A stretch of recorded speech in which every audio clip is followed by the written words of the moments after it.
วัสดีอาจารย์น้องวิศวานาภารันพงศ์โสภาเป็นนักศึกษาการแพทย์ปีที่1วันนี้จะมาสาธิตเกี่ยวกับการทรงสารน้ำตอนนี้เราก็จะมาศึกษาประวัติคนเจ็บมีชื่อว่าพ่อค่ำอายุ50 ปีอยู่บ้านเพลองเมืองพะทองแขวงจำปาสักสาเหตุเขาหมอมีอาการถ่ายถอกมีอาการถ่ายถอกทอกและสูญเสียน้ำนะคะจะได้มีการทรงสารน้ำเพื่อให้น้ำทดแทนก็เลยเราจะมาล้างมือโดยวิธีหาขั้นตอนโดยน้ำและสบู่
บึงเส้น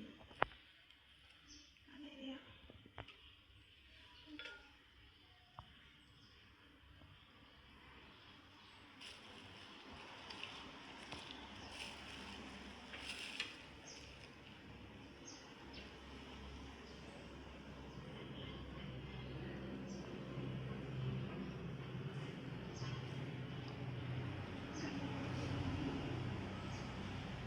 ถึงหน้าเด็กน้อยสังเกตเห็นว่ามีเลือดซึมออกมาแต่ว่าแทงเสร็จแล้ว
ก็จะปล่อยนะ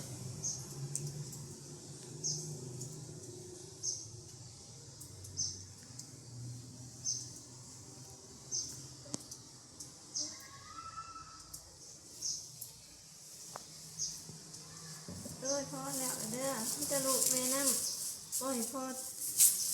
เต็งซ้ายเด้อเพราะว่าเข็มมันจะเคลื่อนไปยากๆโอ้ให้พอเต็งซ้ายเลยพอพักผ่อนใน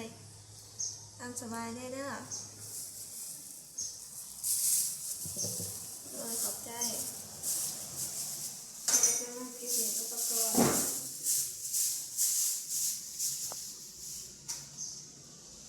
เข็มมันก็จะฉีดลงไปในทางสีแรงคมสำลีมันก็จะฉีดไปในทางสีแรงที่เสือ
17 เดือน7ปี